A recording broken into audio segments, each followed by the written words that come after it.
কি রে, কি অবস্থা তোর? শোন, সামনে আমাদের রোজা, বুঝেছিস?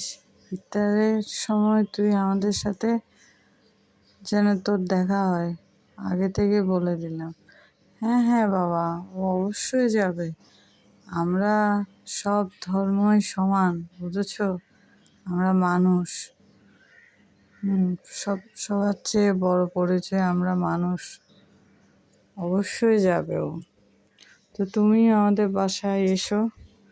না আঙ্কেল, আমি একটু কাজে যাচ্ছি, সে কারণে, না হলে যেতাম। আচ্ছা ঠিক আছে।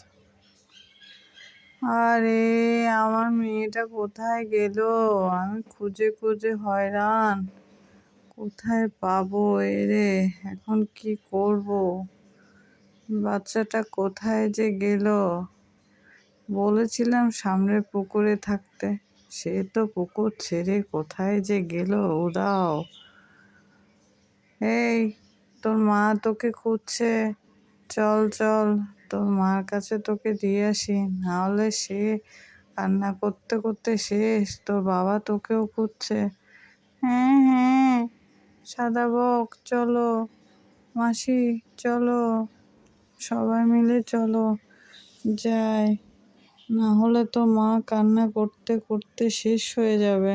কি বলবো, মাটাও না, আমাকে সারাক্ষণ বন্দি করে রাখে। আমি যদি বন্দি থাকি, আমি জায়গা চিনবো? ও আর জায়গা চিনার কাজ নাই, যা।